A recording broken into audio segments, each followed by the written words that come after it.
Welcome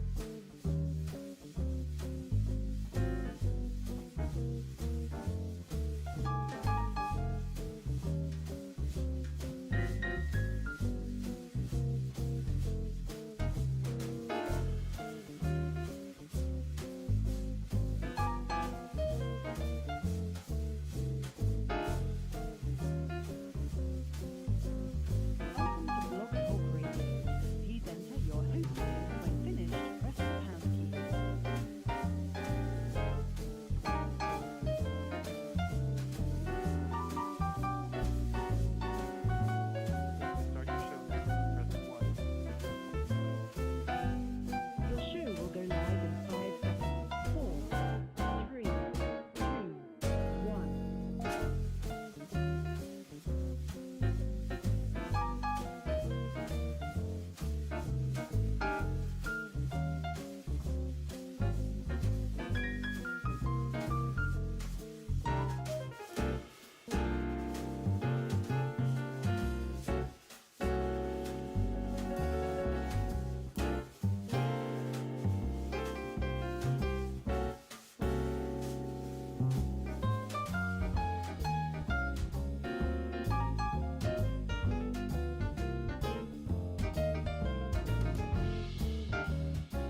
Welcome to Blog Talk Radio. Please enter your host PIN. When finished, press the pound key.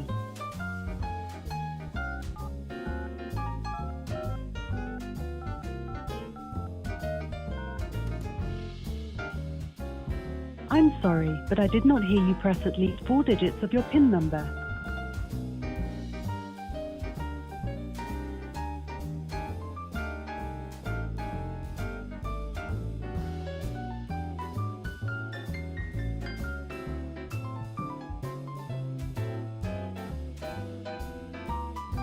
Welcome to Blog Talk Radio. Please enter your host PIN. When finished, press the pound key.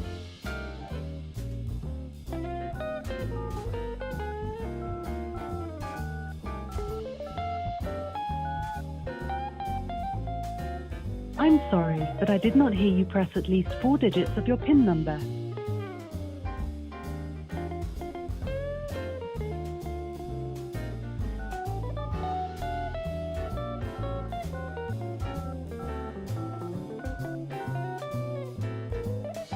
Thank you for using Blog Talk.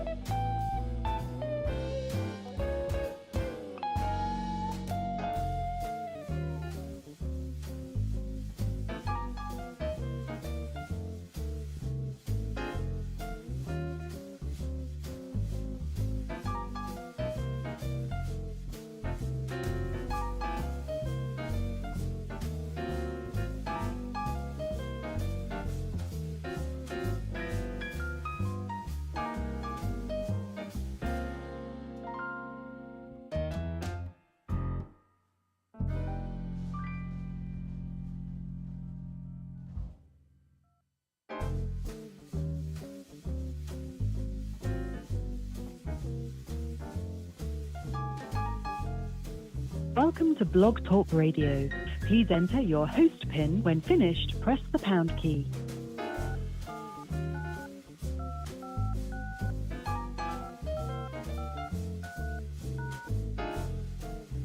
To start your show now, press 1. To hear important... Since it appears you're calling back into a live show, we are reconnecting you now.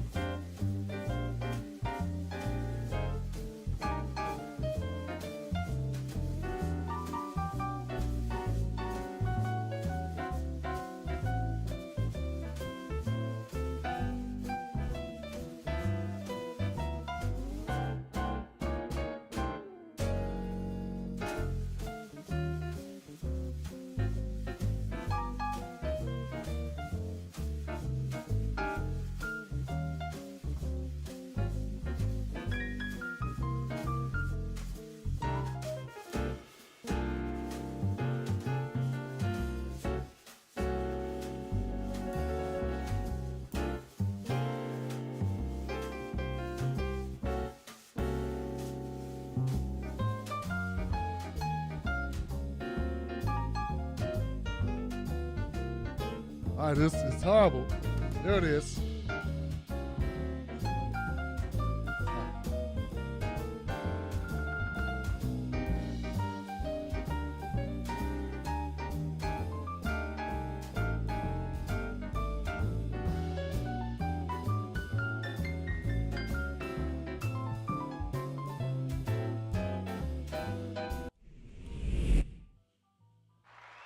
Shut up. All right, people, how you doing? My name is Tim Black. Welcome to the Tim Black Show. Sorry about all that mess. We could not get into the phone lines. So there that is. Fun times, Johnson. What's up? What is up, y'all? All right, let's make sure we're live. Will be the first time we weren't when I thought we were. See what we got going, Johnson. Let's see what we got going. Let's see where we are on YouTube. YouTube, you guys okay? What's up, YouTube? You in the house? Let's make sure. Let us make sure. There we go. We got some people in the house. Okay, okay. Whew.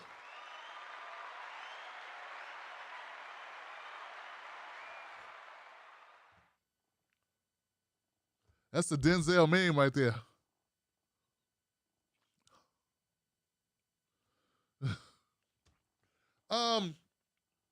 Everybody okay on Facebook? You guys okay? I mean, I know you're not okay, but you can hear though, right? What's up, Woodpack? How y'all doing? What's up? Ba-doop-doop-doop. So I'm glad everybody can hear. Twitch. What up, Twitch? What's up, Twitch? Okay, special request to the Woodpack. I'm going to have some, I know I got some gamers out there, right? Gamer people. Somebody who's a gamer person, who's a longtime Wolfpack member, let's get together so we can get my Twitch up to speed. Because what I want to do is play games on Twitch, talk this politics stuff and this culture stuff, this race stuff, but also keep them entertained with a game, you know? So let me fail miserably for your fun, for their entertainment. So get with me so we can get that worked out. We can do that together. Hit us up at clientcare@10blacktv.com. Let's make it happen. All right. That'll be fun to watch the old man get his butt kicked. All right, so let's do this, guys. Woo! Did I check comments to make sure people could hear? No, I didn't. I just said hello, but I didn't look for responses. What is up, people? What is up? 10 Blacks Woodpack in the house. There we go. What's up, RJ? Nat A, Bones Einstein, Dave Melford, Sheldon Hughes. Thank you so much, Sign of the Times, for moderating. Any other wrenches in the house? I only see one set of wrenches. Red Marie. Whoa, whoa, whoa. Whoa, whoa, whoa. We in the house. Don, what's up, Don the Farmer? Courtney, what's up, sis? How you doing? That's what's up, Katrina.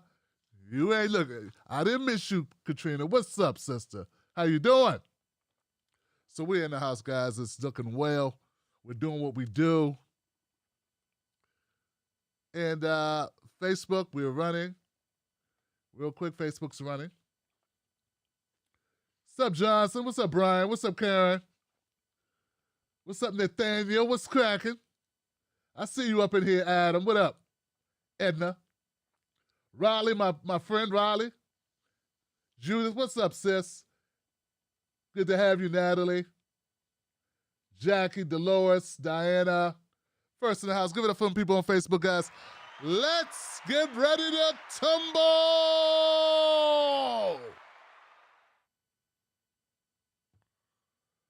Ooh. Jesus, what was that smell? Oh, God, Johnson, what is that smell? What is reeking? Ladies and gentlemen, just in, not so good news for the Democratic Party. Looks as if the quarterback is toast.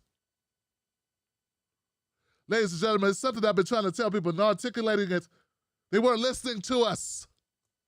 They were not listening to us. We've been talking about this. We've been talking about this. Some of us have been saying this for almost a year now. Some of us have been saying it for 5 years. Hell, I started my career in politics saying it. Black people need something for their votes. It looks as if Terry McAuliffe is getting his clock cleaned in Virginia. This is just a precursor, I tell you, just a precursor to what's going to be future ongoings or goings on as we get closer and closer to 22 and into 22.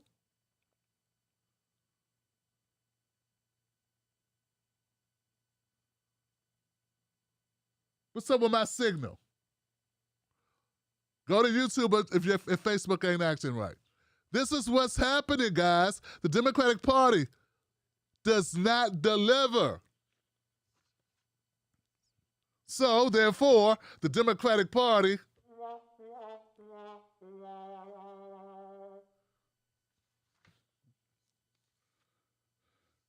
case in point, not to get too long in the tooth about it, let's jump right to some audio-visual wares. Absolutely.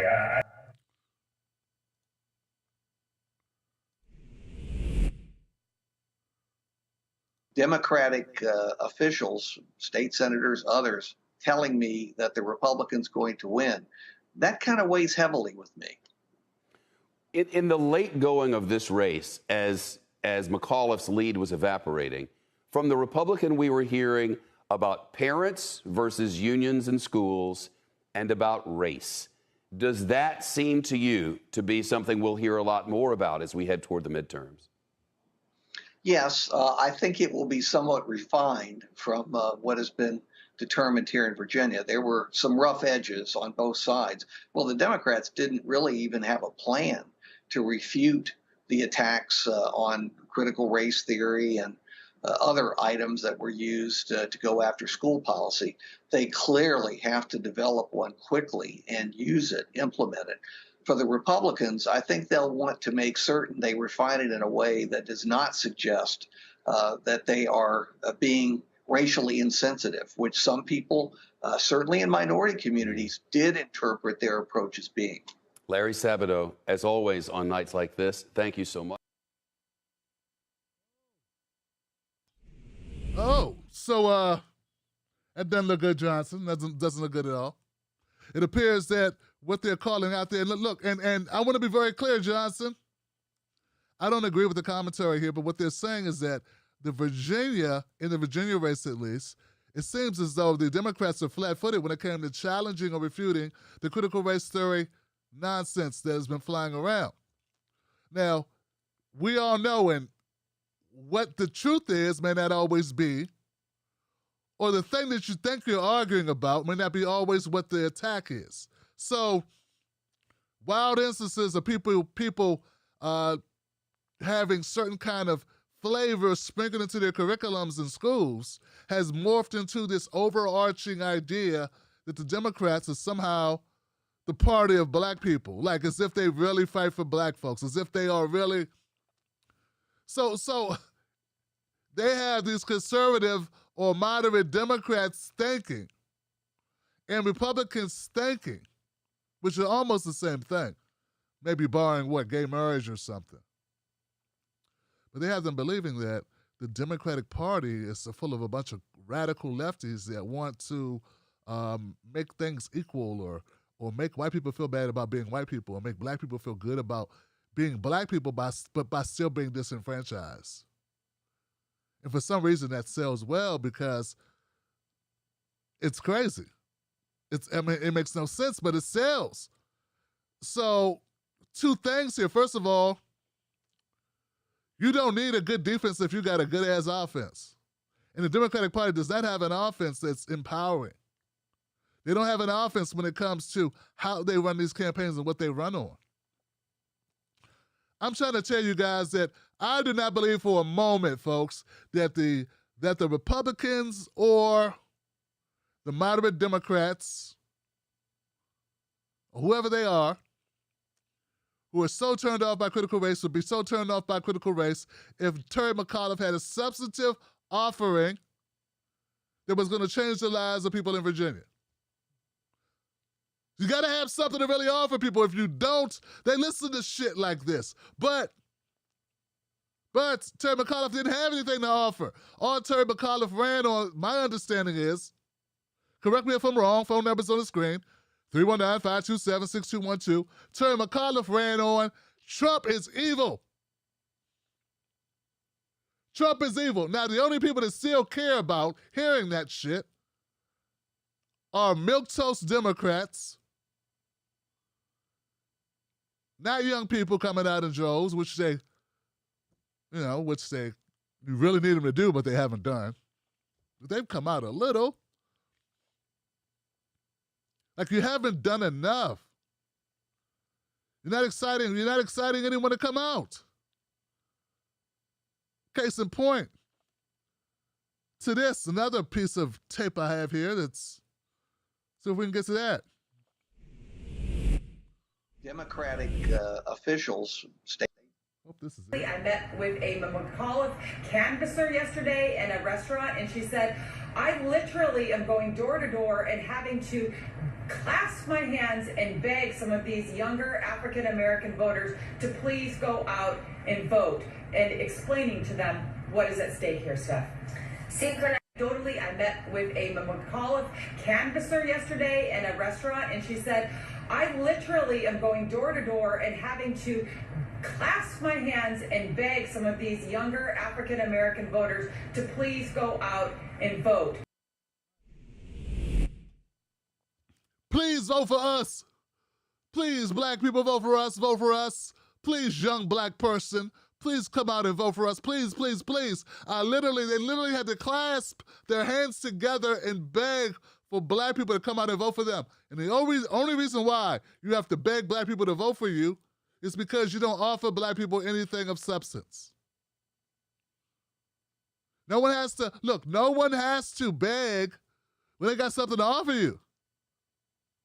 When was the last time you really needed something and someone offered it to you? They had to beg you to take it. When has that ever happened in the history of man? When has it ever happened that you were hungry and someone offered you some food and you didn't want it? They had to beg you. Not only did you not want it, they had to beg you to try to persuade you to take the food that you're growling, your insides are growling for. Your very essence, your very survival, your very life forces wants to reach out of your body and grab the hamburger. Whatever, grab the plate of greens, mixed vegetables, potatoes, carrots, radishes, and what have you. For my vegan friends. My son is vegan. I got a warm spot for him. When was the last time that's happened to you? When was the last time you were thirsty, thought you were going to die of dehydration, die of thirst, and someone said, here goes a nice, cool quart of water. It's got ice crystals in it. And they had to beg you to take it. Never does it happen. But we have such a decrepitly stupid. You know what? I'm sorry, guys. My bad, Johnson. Not stupid. We have such a nefarious party as the Democratic Party that they and the people that report on their behalf will not report it truthfully. So the Democrats are working against their own best interests of winning anything, but the point is they can't offer anything because they don't want to be held liable of actually doing anything. So they can't offer you water, right? You're dying of thirst.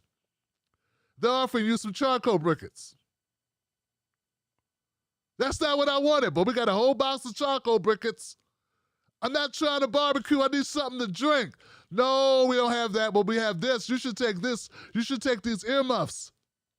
It's not cold. It's 85 degrees. I need water. They won't take the damn earmuffs and the charcoal briquettes. They were offering them. You got to beg them to take them. Of course you have to beg us to take them. We don't want them. Let me tell you what we want. We don't want to hear what you want, says the Democratic Party. We tell you what you want, and now we're going to proceed to shame you for not taking the thing in which we want to give you that you do not want. And that is the story of the Democratic Party. Now, it's not as if they couldn't go and offer you some water. If they offered you water, first they got to get clearance from their lobbyists and from the big people that run the money campaigns. They have to get permission from the true powers that be. Those are the people that hold the purse strings. And those people holding the purse strings says no water, no agua for you, no H2O for you. So it's not a sense. So stop, please stop. Let's all of us commit to stopping saying that Democrats are stupid. They're not stupid. They're bought and paid for, just like the Republican Party. Let's stop it right now. Perish the thought. Stop the nonsense, Johnson. Quit it. Let's stop right now. Let's stop being naive. To say that someone's stupid is diminishing the actual corruption in place. To say someone doesn't get it only serves to distract us from the true point of the matter. The fact of the matter is they can't get it because they're paid not to get it. Their very survival on a financial level hangs in the balance on them not getting it. They have to pretend not to get it. Have to pretend that we're talking past each other. We have to pretend that we don't understand each other. You understand what I'm telling you? You get it. You understand, Democratic Party. The Republican Party is the same way, but they don't pretend to get it. They don't pretend like they're trying to get it. They don't want to get it. There's nothing you can do to make them take it. Fine. But see, the problem is there's already one Republican Party. But the Democratic Party wants to be like the Republican Party, but we already have a Republican Party, so why would anybody want to vote for the Democratic Party? If the Democratic Party is only being a weak pretender of the Republican Party, and plus losing the culture war and all this nonsense that people love to write about that gets ink. It gets ink.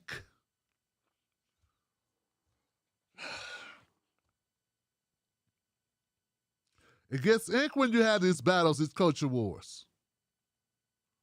When you want to sit around and talk about what some comedian said one night and make that the focus point of your whole fucking party for the 2 weeks up to this election. How stupid was that?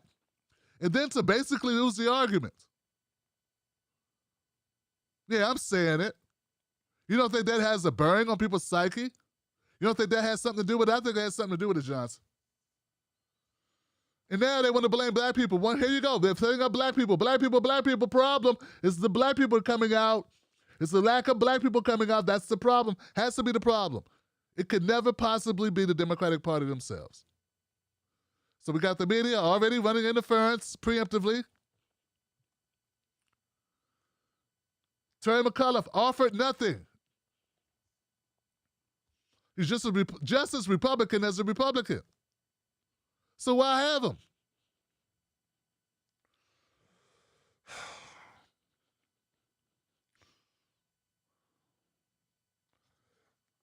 Got this guy Youngkin that I know nothing about. He ran on critical race theory. It's horrible for you. Terry McAuliffe ran on Donald Trump is horrible, a ghost. Donald Trump and Trumpism is a problem. Well, just so happens, of course, we got more people that who want to keep the balance of power safely in the white area with white folks. They were a lot more enthusiastic than the people that were so pissed off about Trump. There it is. End of story. There it goes. I solved it all. We wrapped it up. All the people that you're paying NBC, MSNBC, and CNN to have these conversations, everyone that's going to fly in, all the panels that they're going to run, I just solved it for you. For free right here on the Tim Black Show.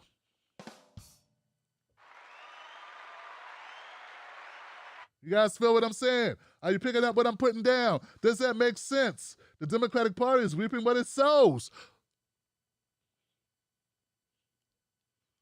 The roosters came home to roost. Hitching your wagon to Joe Biden. There's nothing to hitch. It's a hitchless wagon. Donald Trump endorsed this guy, Youngkin. Even didn't Obama come out for Terry? Everybody came out for Terry. They were selling nothing. Man, I like Nas too. I like Nas. I like Rakim. I like KIS-One. I'm an old hip-hop head. But you bring them all to the stadium to perform and they don't do any songs, I want my money back. So you can bring out all these Democrats you want to bring out. Even if I do like them, they ain't selling me anything. Helping you win is not exciting. You making sure I win is exciting. These people are Hillary Clinton all over again. Didn't Hillary run twice? Didn't we already learn this? Don't we already know? Don't you know? Your slogan, Terry McAuliffe's slogan might as well have been, I'm with him. Well, I'm with the guy who was with her who lost, but now be with me. Come on, Johnson. Come on, Johnson. Here goes your best piece of editorial on this you're going to find. The best piece of commentary you're going to find. Terry McAuliffe's his slogan should have been, I'm with the guy who was with the woman who lost. Now be with me.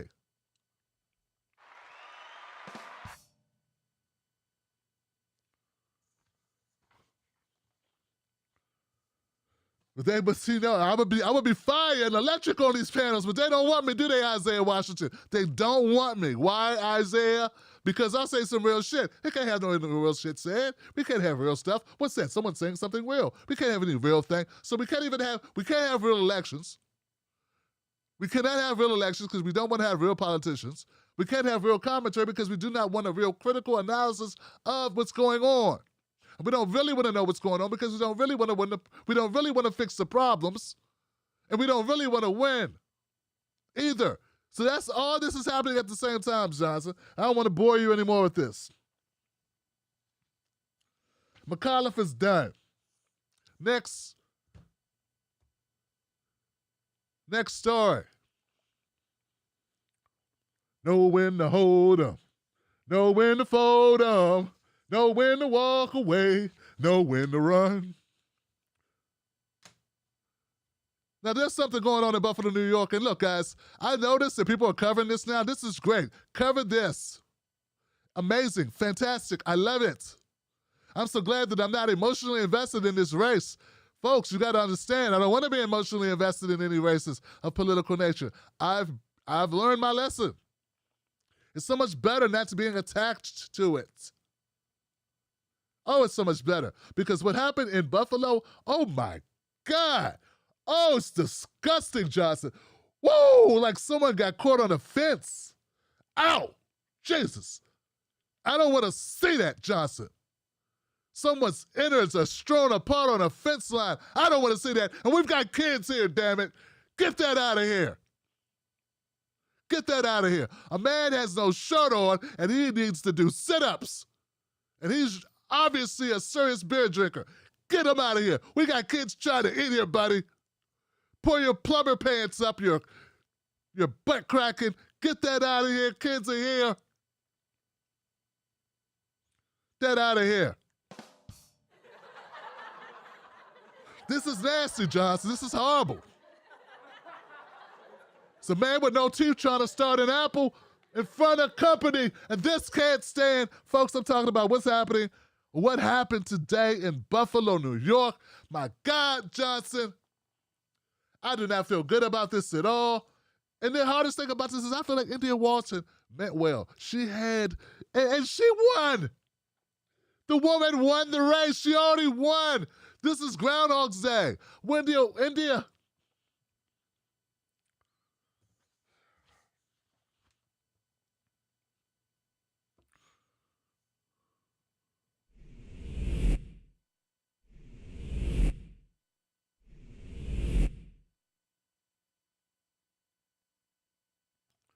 Byron Brown declares victory over India Walton in wild write-in campaign.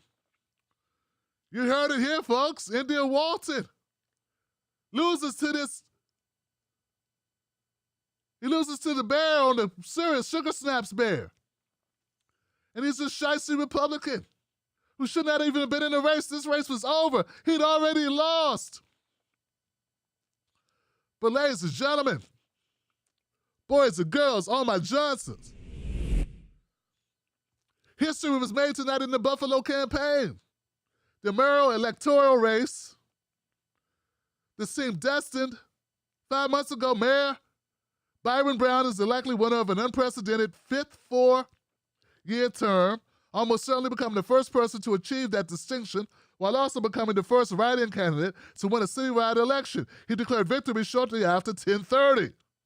With 96% of precincts reporting their results from Tuesday's voting, with nearly all early voting counted. Walton had 40.9% of the vote, but that meant 59.04% of the votes were write-ins, most of which are likely for Brown, who waged a fierce write-in campaign.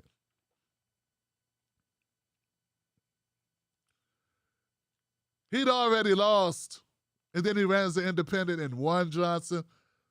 Shut the front door, Johnson. Just shut it. Shut it shut, and shut people's arms in it.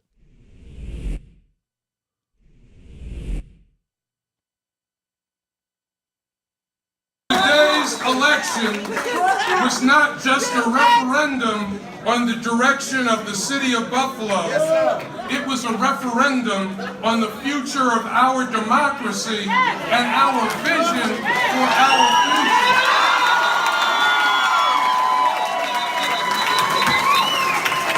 You know, at the very beginning, today's election was not just a referendum on the direction of the city of Buffalo. It was a referendum on the future of our democracy and our vision for our future.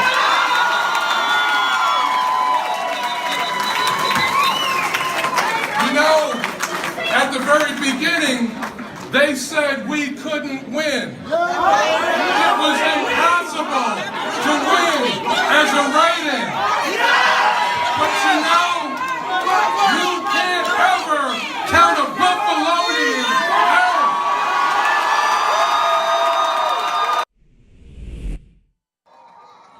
Oh, you can, definitely.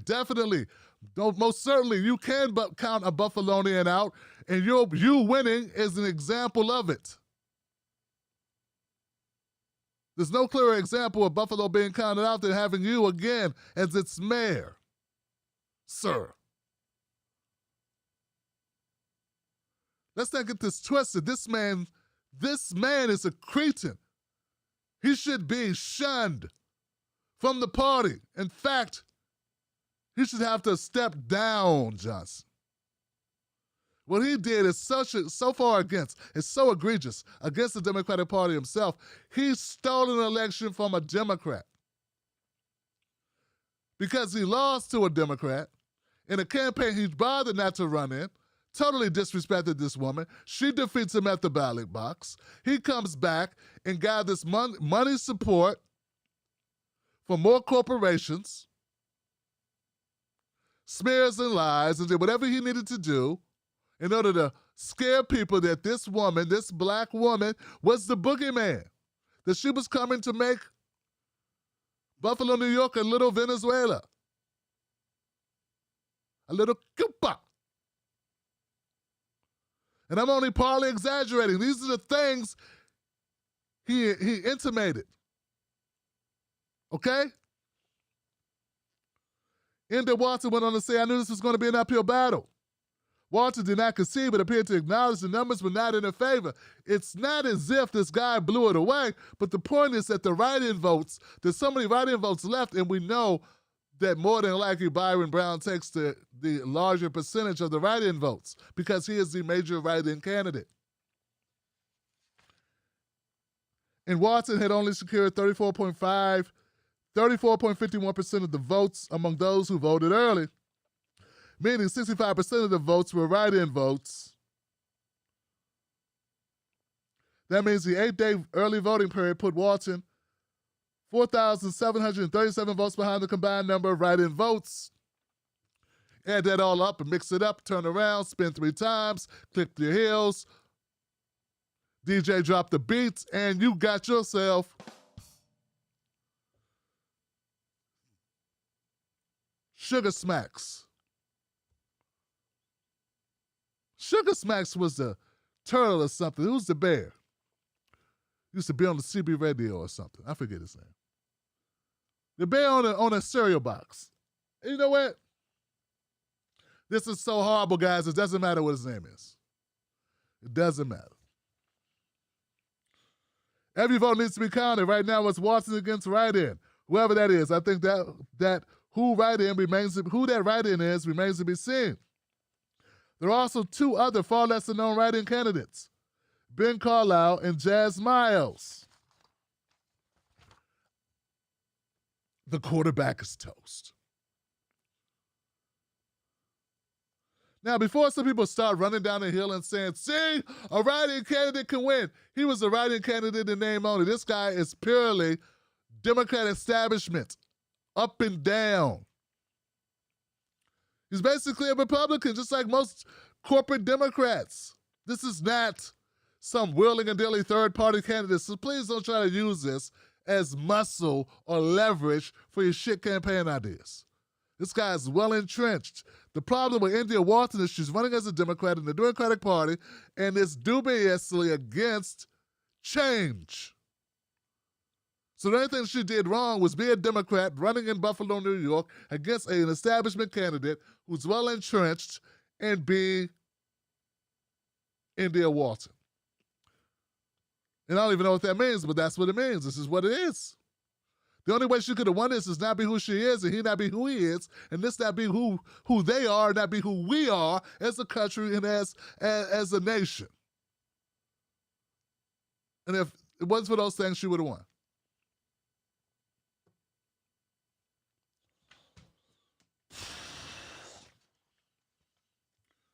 Now, I'm waiting for people, but where's everyone running out to say and take credit for it? Oh, she really had a good chance, and I really supported her, but what would her win really mean? It would have meant a lot for Buffalo, New York. That's what it would have meant. Why didn't you go down to Buffalo?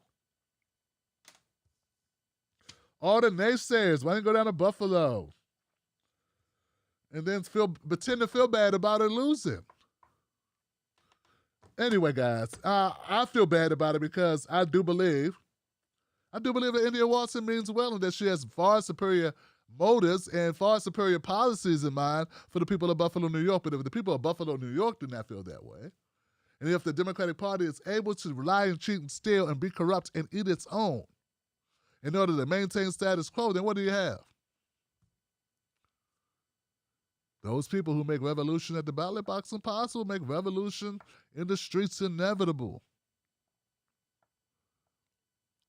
Hello, somebody.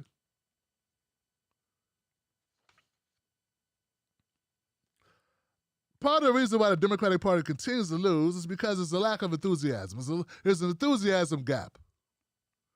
You know what I'm saying? There's an enthusiasm gap. So the Democrats are not enthusiastic, but the Republicans are very enthusiastic. Because, and this is going to remain so, as we get to the midterms, watch this play out. Watch it play out, Johnson. I'm your budget-friendly commentator who knows what he's talking about. Calls it as he sees it. Listen, there is an energy gap, an enthusiasm gap. Republicans are fired up because they wanted their guy to win. Their guy did not win. They feel like there was a corruption. They even stormed the Capitol. Sounds, look, as bad as it was, as borderline treasonous as it was, it does show enthusiasm. It does show enthusiasm.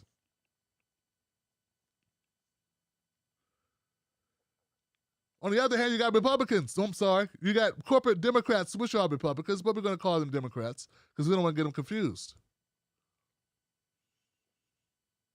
Democrats ended up with Joe Biden winning, and Joe Biden went in there and couldn't get shit done.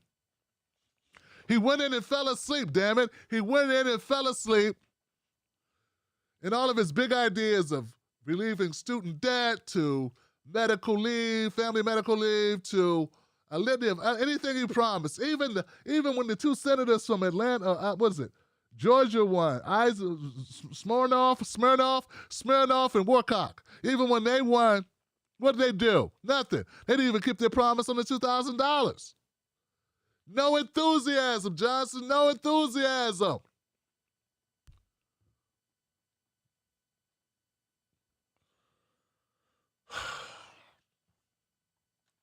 Terry McAuliffe got 90% of the black vote. But being as though very unenthusiastic turnout,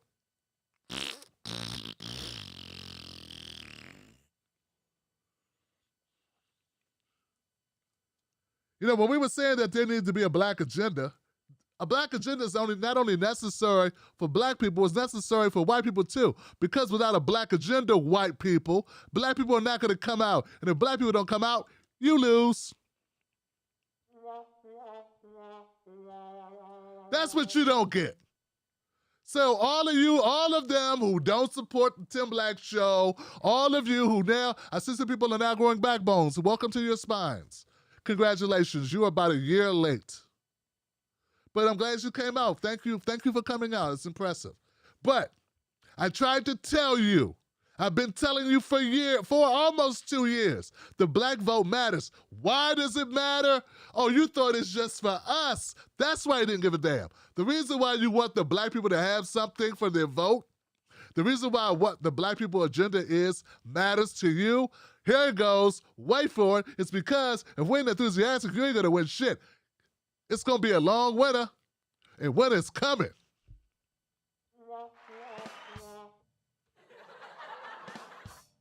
Hell, winter's already here. It's already starting. And as long as, because mama ain't happy, ain't nobody happy. And in case you didn't know, black people are mama. Now, there's a group of people that understand this perfectly, and no one calls them divisive. The Asians.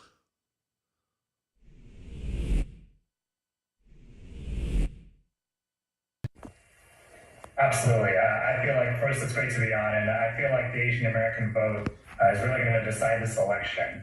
It's the fastest growing, we are the fastest growing voting bloc in the state and really in the country. And, my district has over 30% Asian Americans, and it's growing. There's a lot of people who came over on H-1B visas and have a green card, and are going to be citizens soon, and they're already active in the grassroots. And so it's not surprising, and it's welcoming to see the grassroots support and the involvement of Asian American immigrants.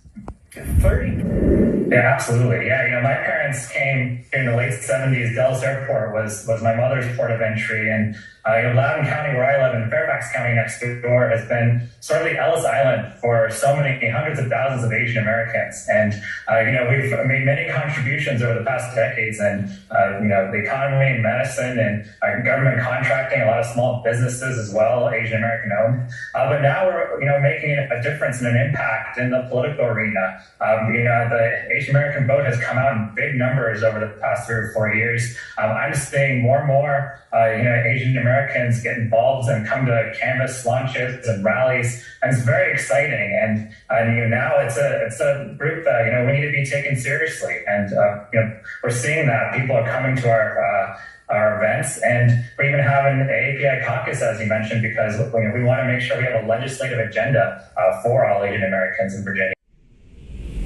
Yeah. Give it up for my Asian brothers and sisters out there doing their thing. Give it up for them.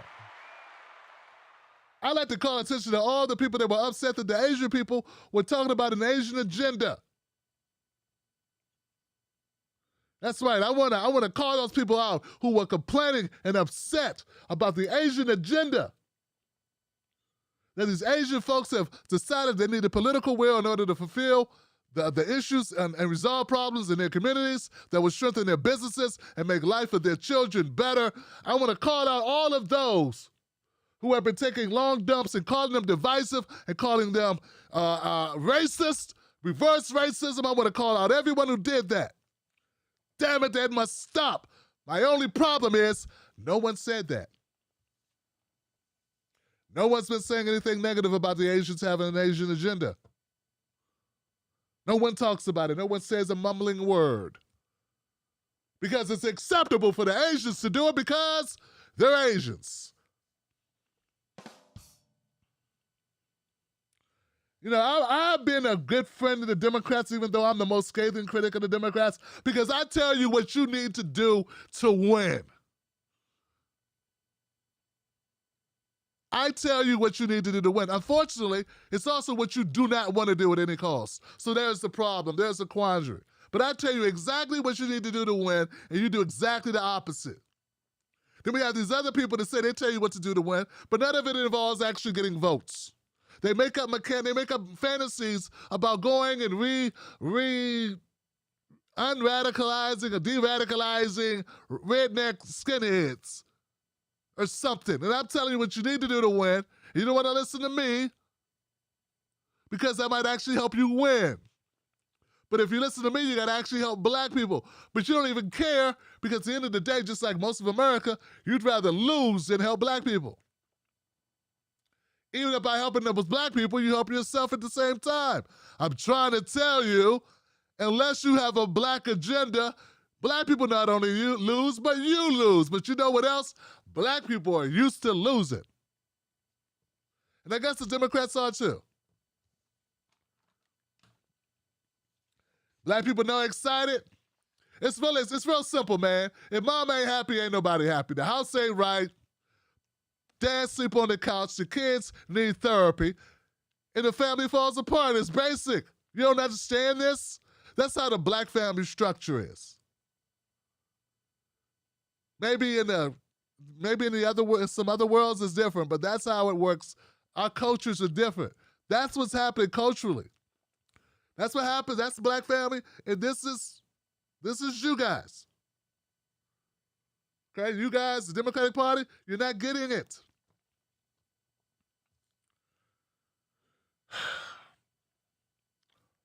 If you don't treat that woman right, eventually she meets somebody else. Case closed, face closed. That's what happens. Eventually, someone pumps her gas. Eventually, somebody else rotates the tires. Eventually, someone else checks the oil. Eventually, somebody else puts in a new filter. You understand what I'm saying? Someone else gets the car up. Someone else fixes the flat. Someone else milks the cow. Someone else delivers the papers. Someone else that ain't you. This is basic, Johnson. So, don't be so damn surprised. You asked for it, you got it. You can have it your way. At Oarsman Chevrolet. Hey. So shout out to the Asian agenda. Last but not least, guys, then we're going to go to phone lines. I know it's late.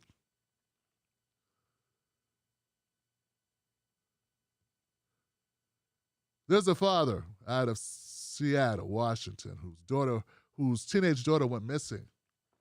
Of course, he was very upset, fraught with pain, anguish, as his daughter could not be found. The police searched for her, they could not find her. He himself put together his own investigative skills and was able to track down his daughter, rescue her, and bring her home.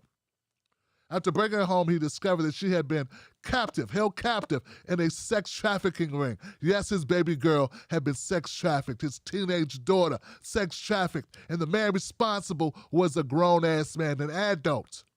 After identifying who the man was, she somehow became aware of the man's whereabouts in a local town not too far away. He travels to the town. He confronts the man who put his daughter into sex trafficking slavery.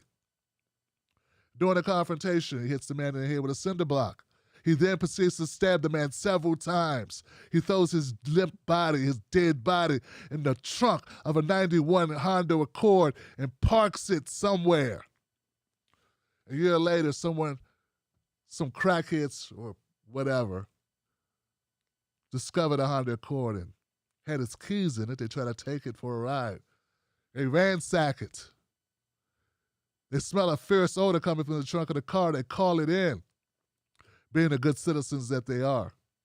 Turns out there's a body in the trunk. That body in the trunk is identified and an investigation proceeds. Now, for some strange reason, the police department that could not find his daughter who was being sex trafficked has somehow uncanny ability to track down who may be a part of the demise of the said knucklehead in the trunk of the Honda Accord. Turns out in a lapse of judgment, the father who committed the act had told a friend. That friend turned state evidence, told of a man who reportedly had beat a man and put him in the trunk of a car. The police arrived at the man's house, the father's home. They questioned him. They took him down to the station, questioned him, and he confessed to the killing of the disgustingly sex trafficking of minors, deceased man. The father's name is John Eisenman. This happened in Seattle, Washington. The dad is being held on $1 million of bond. He's facing charges of murder. Ladies and gentlemen, I'm not saying that I agree with what this father did, and I'm not saying what he did was right, but what I'm saying is I understand. We'll be right back after this commercial. Stay tuned. Call in. It's on you now, Johnson. I've done my job. Wolfpack.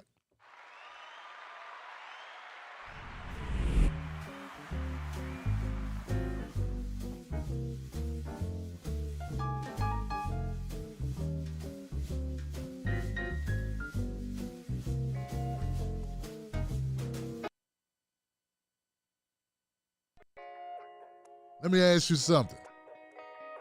Did they not say they? I mean the talking heads on cable news. Do they know you? I mean, they talk about the world as if it's a sport. They play political games, report on our pain, rack our brain to feed the stock exchange, but do they know us? Do they know what we care about? Nope. They're too far away. They can't see us. They can't feel us. They can't relate to us. See, when you want to know what's going on in your world, trust someone who lives in your world. subscribe.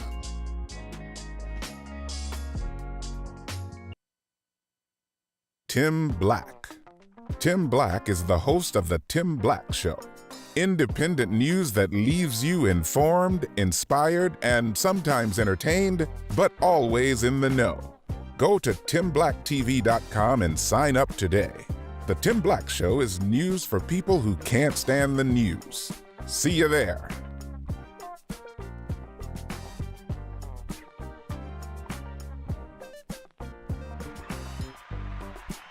All right. Here we go. Welcome back to the Tim Black Show. Glad you could be here. Phone number. Oh, my God. I didn't put the phone up on the screen. What is going on, Tim Black? Bam. 319-527-6212 is the number that you dial into. Folks, dial in. Speak your truth to power. Let's make it be known. Let's do it. I've done all the talking I need to do. Now it's your turn. All right, let's go to the first caller in queue. We got a 917 number in the queue. Let me get my headphones ready. Hold on, Johnson. I know you're ready. You're chomping at the bit. You got something you want to say. I feel you. Let's get you on the record, 917. Let's turn up the mic so the mic can be ready, 917. All right, 917, you're live now. What's your name? What's your comment? Yo, Tim Black. It's your boy KJ from Bed-Stuy, Brooklyn. What up, KJ? What's happening, brother? Brother, long time no talk with. Crazy night tonight, no doubt. First of all, I'd like to give a big shout out to Eric Adams, our new mayor here in New York. He's my Brooklyn borough president. He's a good guy. Yep, good guy. We like Eric. He's a good guy. I didn't think that what's his name, Curtis Lewa had a shot anyway. It was a joke. But we're real happy with that Eric is, becoming the next mayor. Anything's better than de Blasio. A ham sandwich would be better than de Blasio. So, I mean, but I gotta say, this has got to be like a perfect lesson, I think, and this should set a precedence from now on. When the two top Democrats running in Virginia and New Jersey, forget about Virginia. Virginia, I had a feeling Youngkin could win. But New Jersey, my God, Murphy just came on TV and he said, we got to count all the votes. This guy Chittarelli is ahead of him. They said that Murphy was going to win by 8 points. Whoa. I mean, 8 points. Whoa. Yo, they brought out 4 presidents to help him. They brought out everyone. Yo, it's like Humpty Dumpty. They couldn't put any of these guys together. Damn. They brought everyone out to help, and just a disaster for these guys. I mean, I'm shocked. I couldn't even believe it. Listen, New Jersey is as blue as New Jersey gets, and the fact that Murphy has a chance of being beat, even if he does win, even if he pulls it out, it's still a victory, because it's sad to see these, politicians thinking that they can just depend on Obama showing up and this one showing up and that one showing up, and that's supposed to just, convince people, like you were saying, especially with the black vote, that, we here, so just vote. Come, vote for us. We ain't got nothing to help you or do for you, but shit, you're black. I'm black. Vote for him. That's it. I mean, come on. Really? I mean, this has gotten so ridiculous. And of course, McAuliffe, talking still about Trump. Last time I remember, Trump hasn't even been on social media in, almost a year? But, seems like he looms even larger without even saying all them stupid fucking comments.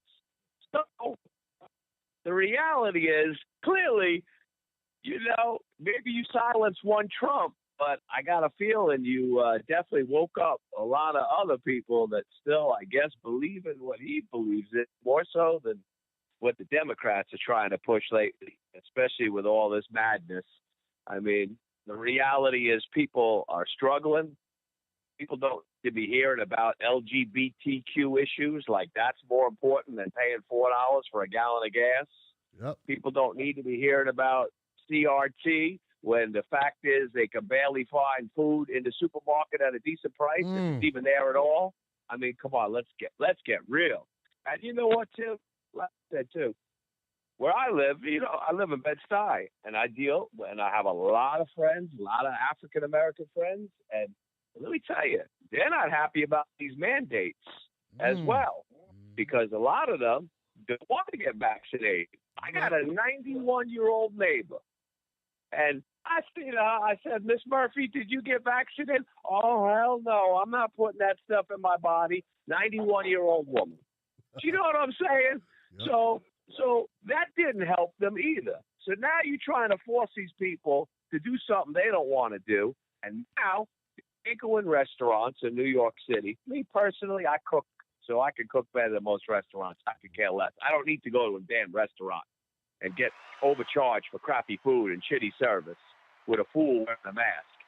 But the reality is, these people, it's bad enough, and now you trying to tell, oh, you can't come in, you don't have your vaccination card, you don't have this, you don't have that. And to top it all off, and I'll just end it with this, when the two #1 songs on the chart are F Joe Biden or Let's Go Brandon, you got a serious problem with your leader and your party.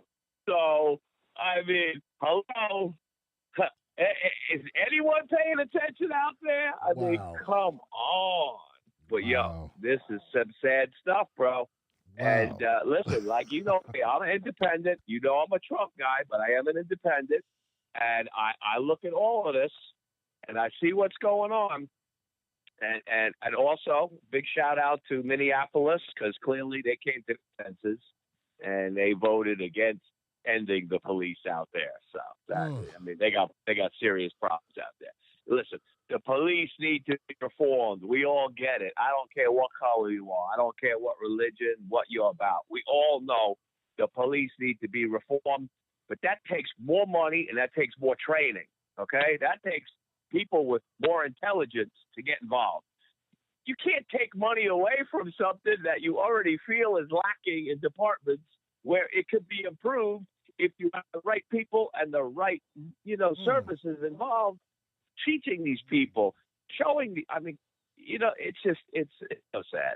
But bro, this is where we're at, and this is not looking good for the Democrats, because come 2022, oh Lord Jesus, it's going to be a bloodbath. But it's all Joe Biden's fault. Listen, folks, you voted for the man. And those of you who didn't vote for him, we know how that went down too. But guess what? You reap what you sow, and like you say, you got a hitchless horse or a hitchless wagon, whichever one he is. He's not cutting it. He's not doing his job, and people have lost faith in this man. Whew. But all right, brother. Well, I appreciate you taking my call, Tim. As always, I love you. Have a great night. Love you back, brother. Thank you for calling in. Give it up for my brother KJ, y'all. Give it up for him. That's my caller. There it is. There it is. And, people have always, I've heard people, they question why I allow KJ to call in for so many years. First of all, this is my damn show, and I let whoever I want call my show. So they can go, they go jump off something. They don't like it. They don't got to listen. But don't be so damn closed-minded. It's important to know what independents are thinking. Okay? That's important to know what people are thinking. You can't just listen to your own self all the time. You don't know what's going on. So KJ's point is, and he's right about some things, and whether it's right or wrong, this is opinion, this is politics. There really is no right or wrong. This way is ways that you see it.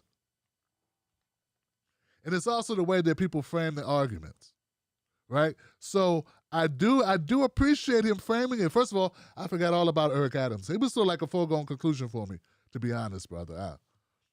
I thought New York was going to elect him anyway, hire him. So once he won the primary, I thought it was a walk-in. But important to point out, but New Jersey, I hadn't been covering. So thank you, brother. Thank you, brother. I appreciate that. But I like the way he framed the refund the police argument. Right? So has it been articulated that way? Seemed kind of new.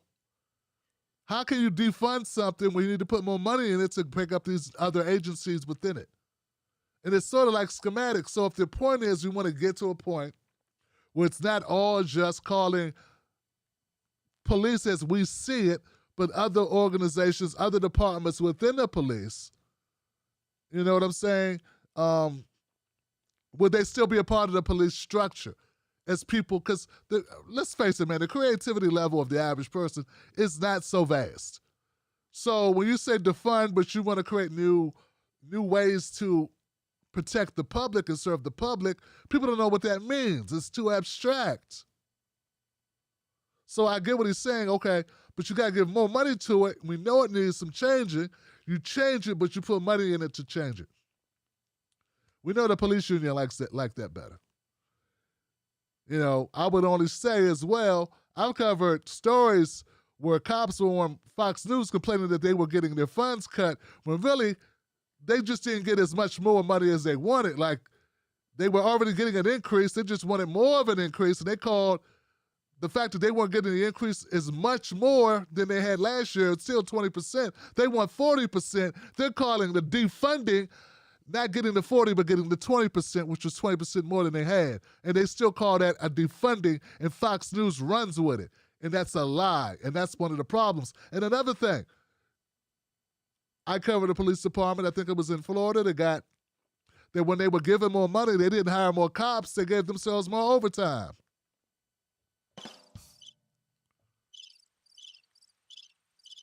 Which is why they didn't want to give them more money, because they can't force them to spend the money even on more cops. Get what I'm saying? Instead, they gave themselves more money, and that's not really what it was for. It's to expand the force. They expanded the force, okay? They enforced themselves to go buy new boats. But this is something you won't hear Fox News talk about. And frankly, you won't hear MSNBC talk about it. At least I haven't heard them talk about it. But you'll hear me talk about it, so let's go to the next call. All right. 540. 540, you're live. What's your name? What's your comment? Hey, brother Tim. This is Linwood calling you, man. I'm in Virginia, straight up. And I'm going to tell you, I pinched my nose and voted for McAuliffe. I didn't want to vote for McAuliffe. I wanted to vote for Princess Blanding because she was a Black woman that was talking about real things that was happening here in the state of Virginia. Because she said it at the debate when she interrupted the debate between Youngkin and McAuliffe. She told McAuliffe, "You're not going to win, Terry. You're not going to win, Terry." And I bust out laughing because I know he wasn't going to win. Even I voted for the bastard. He wasn't going to win because, as you've been saying all along, and there's sometimes I disagree with you, but you are absolutely right. You got to give Black people something. You got to give brown people something. You got to give yellow people, red people, tan people. You got to give non-white people something to vote for. And we didn't get nothing to vote for. You know, I was talking to this chick this morning, Randy Rhodes. She said, "Well, you're complaining. You're too militant." You know why I'm too militant? Because let's keep it real.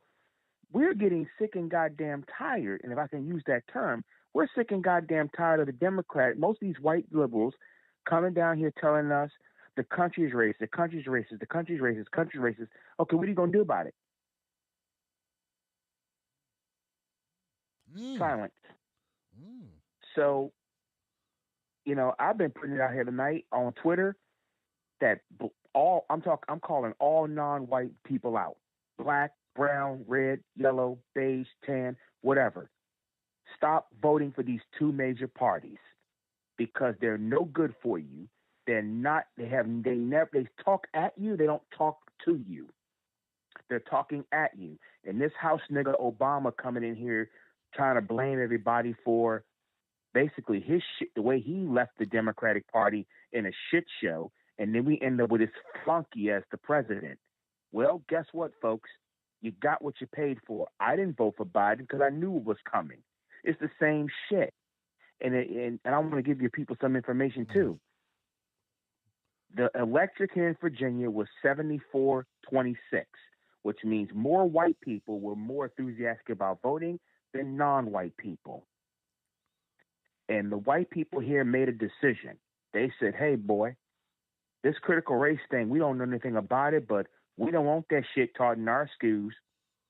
We don't want that taught here. And it's not really going to matter because the Democrats still have the General Assembly, which is here is the Senate. So he's not really going to get anything done for about 2 years. Mm-hmm. By the time we have another presidential election, he'll be out of office because all of our governors are one term. You know, Linwood, the only problem I had was your argument, brother, is that it seems it's focused a little bit on too much on minorities, not enough on the black vote in particular. And to say that, you know, other people, these other brown and all these other races of people need to get something for their vote. Yeah, when they make minority-targeted programs, they are getting something for their vote. That doesn't help black people. That helps other people that aren't black. So, yeah, that's my only critique of your argument. That's what I'm saying. That's my only critique. They are getting something. That's exactly what I'm saying. Like what you just said earlier, Tim. Asians are fighting for their stuff. Mm-hmm. We should be fighting for ours. Okay. Well, I'll leave it there. Man. I'm talking in broader terms. Okay, broader terms. Okay, I'll take that. I'll take that, folks. No problem. Give it up for Linwood, man. Give it up for Linwood talking here now. Hey. Democrats got to swallow the horse pills, Johnson. They got to swallow the horse pills. The guys in Virginia, I'm not, I don't know. I'm across the lake, man. I'm right out down 210, brother. Right across the bridge, man, to Woodrow Wilson. All right? So I know exactly, man, what you're talking about. Now, of course, that's Northern Virginia. You know what I'm saying?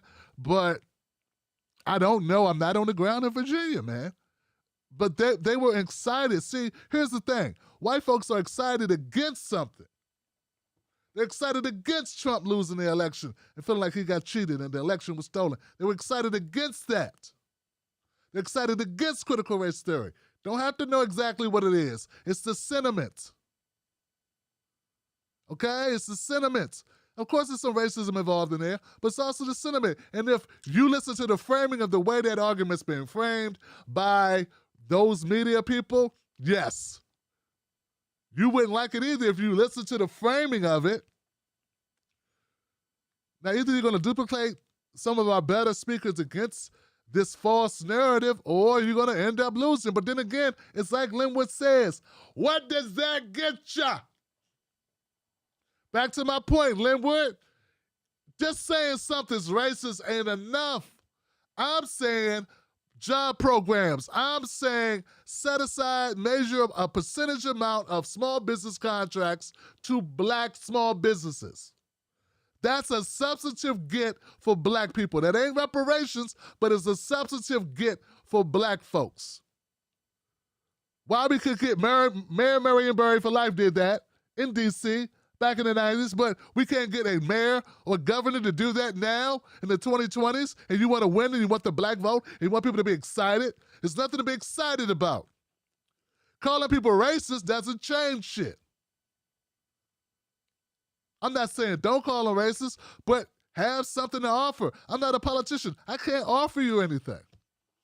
Except the truth, Johnson. And I love it when my people call up and give their version. I said their version of the truth. He ain't working for nobody. He's saying what he believes. But I do got a question. You going on the Randy Rhoads show expecting her to be radical. She ain't, brother, but I feel you, though. I feel you. No disrespect to Randy Rhoads, but I sort of equated to Phil Hartman, Tom Hartman. It's like,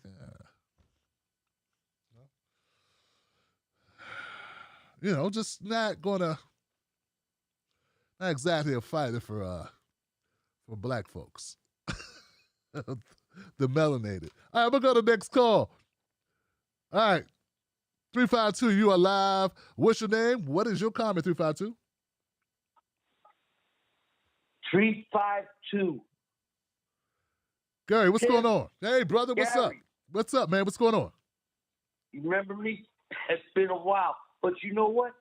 I'm one of those people that can't go to someone's house if I don't bring some beer or some food. I can't call you until I started paying again. I don't want to call you on your dime. You know what? I think you are great for that. that you're like, you let people, I mean, to be honest with you, I'd say if you want to call me, you guys got to at least pay $5 a month to be a member. Come on. All right? I mean, that's old school to me. I mean, you know, you got people that call and never freaking paid a dime to you when you listen to them. I mean, okay, maybe somebody don't understand that in this generation today. But in my day, you had to bring something to the table, okay? And so I had to wait a little bit, make sure I got the check back this month. I put my, you know, put a little money in the thing, and I come down and I put my 2 cents in, but I had to bring something to the table. These guys that call and they friggin' like call and they're like, I'm like, did you guys, you're not even a member. You guys ain't even supporting the show. You guys ain't even freaking sending Tim $5 a month. Are you freaking kidding me? But you want Tim to listen to your shit every night. Are you kidding me? I mean, are you fucking kidding me? I mean, you know, that's for a guy that maybe starts a show and he's got 10 callers and he's got to build up a show. Tim's been around 10 years. He don't need to listen to you. You guys got to bring, if you want to talk, come on, put some skin in the game. So anyway, that's where I'm at on that point. Let me tell you something that you hit on today that really struck a nerve, because I know I only got so much time. I'm watching, the microwave's not working, the TV's not working, I got no clock. People don't realize sometimes you got people calling. You don't know where they're calling from. You could have a guy calling from a mansion. You could have a guy like me calling from a friggin' shack. All right? I could be in the woods tomorrow. You wouldn't know. All right? So, you know, just to let everybody know, I ain't that much. I got a phone. I call you. I can't even look at you when I talk to you because I can't say echo. You know, if I put it on the phone, I try to watch you and listen to you. You know, it's a 3-second delay. So I got to turn off the video and now talk to you blind again. No problem, Gary. What's on your mind, brother? What's on your mind? Yeah. You brought up the girl today that got, where the guy, man, you talk about a thing that really hits home and heart because it happens. God works in mysterious ways. The girl next door yesterday, Tripp, tells me, Gary, TT's not home tonight. I says, what do you mean she's not home? It's 7 o'clock. She's not home. You know, and she's like, well, she didn't come on. I said, she should be home. I said, it's 8 o'clock, 9 o'clock. It's getting dark. She's not home. She's never done this. Do you know that this is just a couple of people that moved next door to me? I got a relationship with them. I mean, I love her because she's a woman taking care of 3 kids by herself, and she's got another friend that takes care of her. But it's 2 women in the house taking care of 3 kids, and the 13-year-old runs away like we used to do in the old. But you know what? When a boy runs away, it's not the same to me. When a girl runs away, it really scares me because I think about what you said today about this sex trafficking. And you don't know if your kid got picked up by somebody and ended up in Turkey tomorrow. People don't realize how that shit is happening every freaking day. It's got to hit home. When people think they got problems, let your kid disappear for a fucking hour at 13, 14, especially the girl at night and doesn't, you know, seeing her come home at night. That is a thing that will make your heart friggin', you'd have to have no heart not to feel that. Anyway, she came home today, all right? And the cops picked her up at 5 o'clock in the morning. She was out with friends. But you know what? In our day, you used to meet the friends, and everybody knew how to track them down. You know what's happening today? These kids are meeting people online who they don't know, and they just trust them, and they go off and they go meet them. This is a scary world to bring up kids. This is a scary world. It was always scary. It's more scary because the internet, now the kids got hold of an internet and they're making relationships on the internet and they think this person they were talking to online is really real. And then they go meet them and they disappear. This is scary shit, and this is real, and it's not like just happenstance like what you said today. This happens every day. This happens every day. That's right. So that hit home with me on that. And I want to, okay, so that, I think that on that, and I, you know, okay, got a couple of minutes, I'll give you that. I wanted to call and let you know I'm back, and I appreciate you, and I love you, and I didn't abandon you, my brother. I didn't abandon you, all right? I know you lost a lot of people when you won Black. I said, everybody says, okay, sometimes Tim, I wish you would bring back a little bit more of your sense of you and kind of get this point across in more of a humor, because sometimes I think they're making you too angry and bitter. I think everything you got to fight for is right. But sometimes they're making you the friggin' bad guy because you got every right to be angry, but you're letting that get to you sometimes, my brother. And you can't let them get to you like that. You got to be smarter than them. And I love you to death, and I'll leave it at that, and I'll talk to you again. Ciao, my brother. All right, guys. Let's go. Okay, Gary, okay. All right. All right, Gary, that was a long one now. And it's, wow, okay. Hey, man, what I'm going to say, it is what it is. Everyone's got their opinions, Johnson. I thank you for calling up. Thanks for supporting the show. Let's keep it moving, guys. 240. 240, you're alive. What's your name? What's your comment? Hi, Tim. This is Stephanie.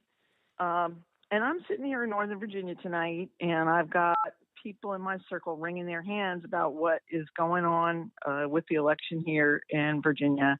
And I have to say I'm neither surprised nor particularly disappointed after what they did to India in Buffalo and to Nina before her. And when I say they, I'm talking about the wing of the party that Terry McAuliffe is from.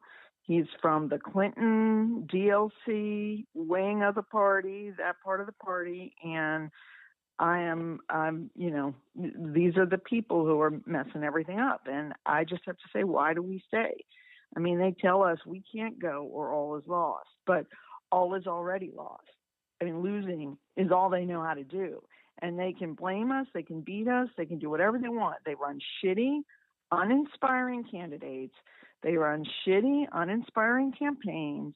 They lose, and then very predictably, they turn around and they blame us, because I've seen that already starting to happen. Blaming progressives happens all the time, because after they steal the primaries or they put us down or they shut us out, we don't bring our inspiring passion to their uninspiring candidates who stand for nothing but their own careerism. So why are we still here? Are we masochists? I mean, with due respect, insanity is doing the same thing over and over again and expecting different results. And when we are disempowered, we can't get anything done anyway.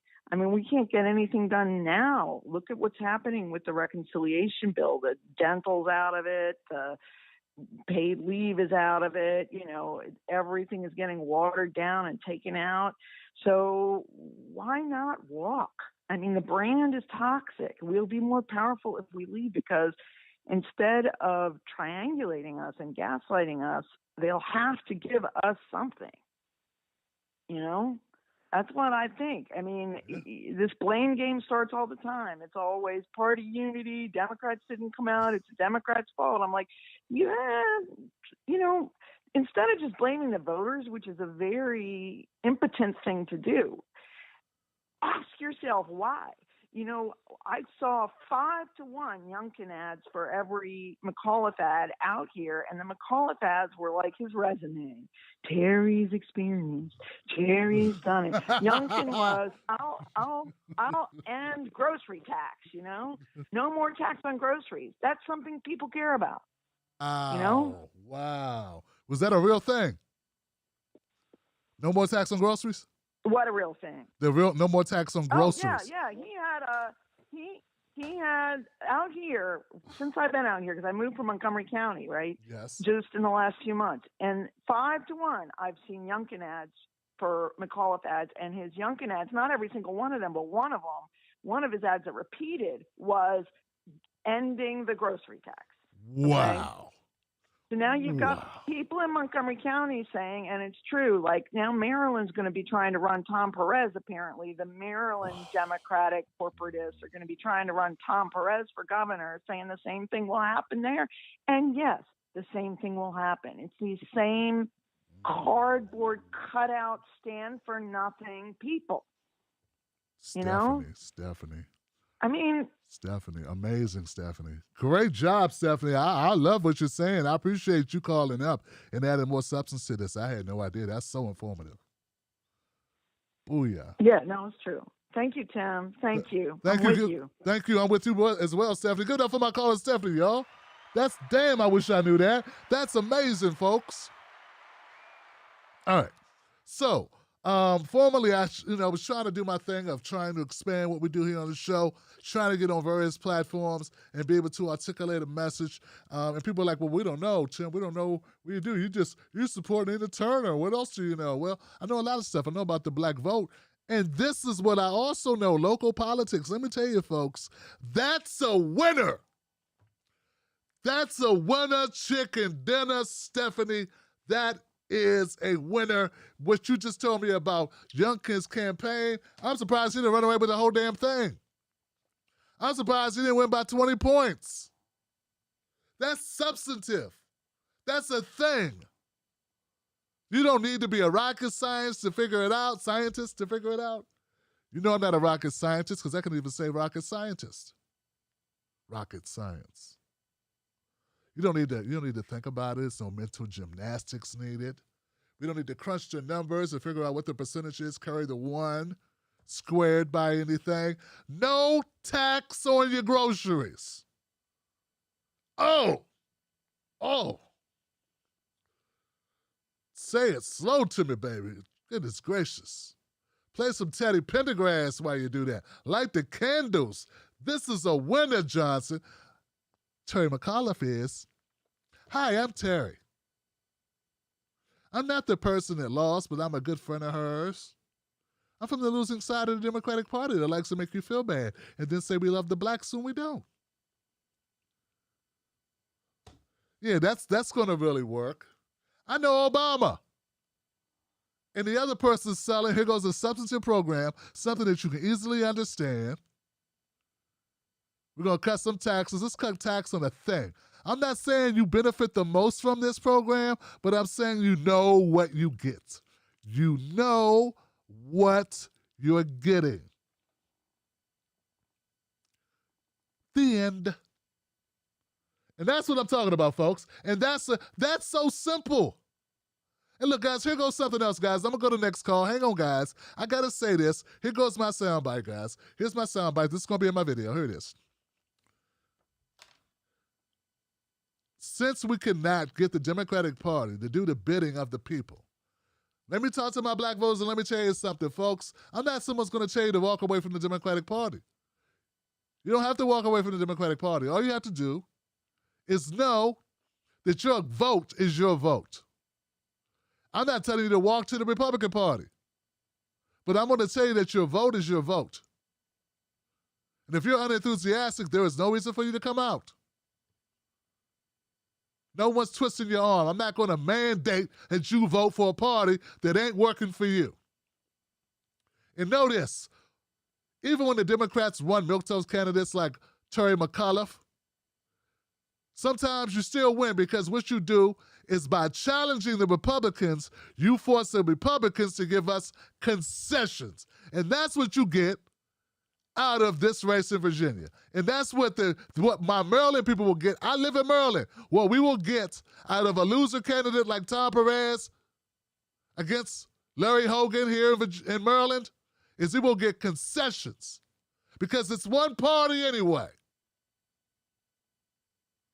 So go ahead and keep not listening, Democrats. But at the end of the day, I'm on the side of the people. And as long as the people get something, and if getting something means we have to use you as a crash test dummy to get it, well, you play golf with them and go to cotillions with them and spend birthdays with them anyway and have drinks and steaks at Ruth Christie's anyway. Stop acting like you're fake enemies. You're frenemies, and some of you are damn good friends. You ain't lying. You can lie to yourself. Don't lie to us. All right. And that's a good little soundbite, Johnson. People need to hear it, Johnson. People need to hear it. Okay. Let's go to 804. 804, you are live. What's your name? What's your comment? Good evening, Tim. This is Montague Magruder. You already know what time it is. Montague, what's up, man? In VA, my brother, what's going on? Well, first, I want to address a comment that was made by a previous caller about the Youngkin ads. She is absolutely 100% correct. They were advertising the ending the grocery tax in Virginia, so she is correct on that. Also, one of your previous callers mentioned that the General Assembly only comprises of the Senate. That is entirely incorrect. It is 2 chambers. It is the Senate and the House of Delegates. Now, that being said and clarified, you remember, Tim, about 4 years ago, 2017, I ran for the House of Delegates in Virginia as a Green Party candidate. You may remember that candidacy. I do remember that. During that time, McAuliffe was governor. And during that time, Charlottesville happened. August 2017, where Heather Heyer was killed in my birthplace city of Charlottesville. I was there at the protest that day when that incident took place. There were people who still remember that and never got answers for what happened that day, and wanted some accountability from McAuliffe before giving him consideration. Not only that, but also his support, his never-ending support of the Atlantic Coast and Mountain Valley pipelines, which required a compressor station to be built in Union Hill, which was a neighborhood settled by freed slaves after the Civil War. And not only that, but in Richmond, they built the Pulse BRT because of Terry McAuliffe making threats to Richmond City Council to send money back to the feds if they did not approve the plan. Again, is those bits of history that that the Democrat Party never held McAuliffe accountable for, and the fact that he railroaded 2 black female candidates that were also running in the primary against him this time, that left a sour taste in the mouths of black people. Jennifer McClellan, who I believe is a state senator, and Jennifer Carroll Roy, who is a state delegate. They were in the primary running against McAuliffe, and McAuliffe, basically, because he had the money, he was able to basically steamroll the both of them out of contention. And I bring up these things to remind people that people like Terry McAuliffe, McAuliffe has a past, and the Democrat Party has never made him answer for it. And a lot of people like myself got turned off by that, and that's why people like myself voted for Princess Blanding, which makes you wonder why a previous caller talked about he held his nose and voted for McAuliffe. Why would you hold your nose when you could just walk away from the funk in the first place? That's what I decided to do. I decided to walk away from what was stinking, because, quite frankly, McAuliffe was McAuliffe is a giant pile of shit, and he stinks. And if anybody didn't pick up on what he did in his previous term as governor, then I don't know how I can help them, man. But yeah, that's why that's why I make calls like this, Montague, what's the name of people need to be aware that Montague, what's the name of the 2 black women that he steamrolled? Say those names for me one more time, brother. I believe state senator. I believe she's a state senator. Jennifer McClellan. She represents a district in the city of Richmond. Gotcha. And state delegate Jennifer Carroll Foy, who represents Woodbridge, who in the House of Delegates. Her district basically includes Woodbridge. Wow. Okay. Now, excellent. Yeah. Thank you. And I just want, like I said, I want everybody to. This is why digging up the track record of any political candidate and making them answer for their transgressions is so important.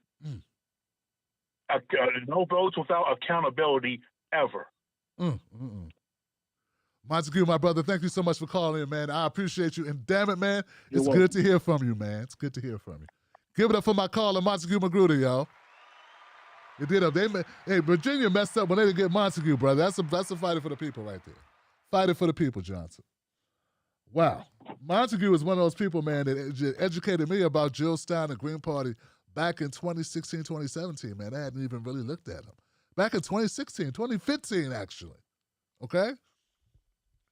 Got me even considering, candidates in politics on the electoral side. I wasn't give a shit. I didn't trust any politicians. Montague used to have spirited arguments with me. He's like, Bernie's not the way to go. Like, he was really down on Bernie for a little. And I understood. Like, now I really get it.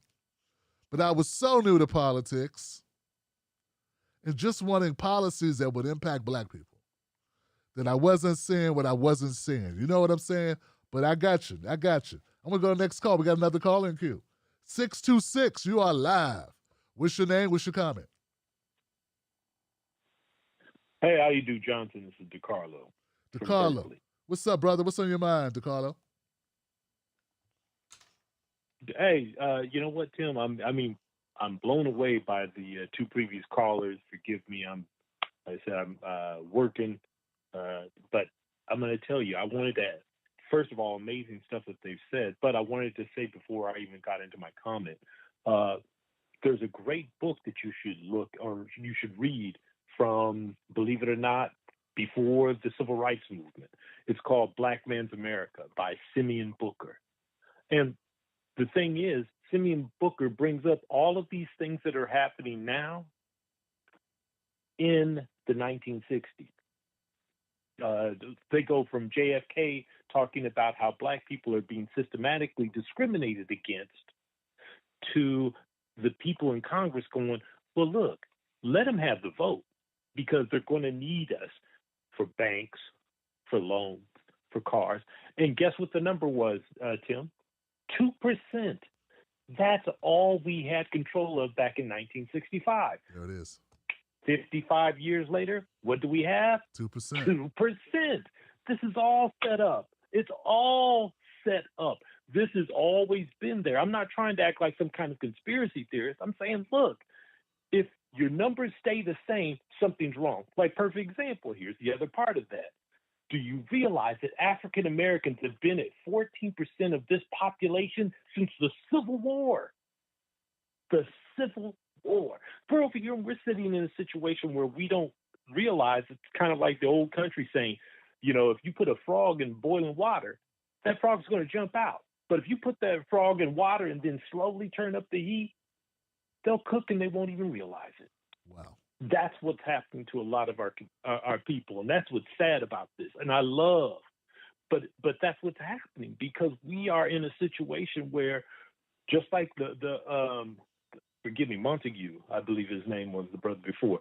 He said it perfectly because we are in a situation where, and I mean, I'm going back to the old South Carolina thing. It's like instead of going for Sanders, we went for a you-know-what.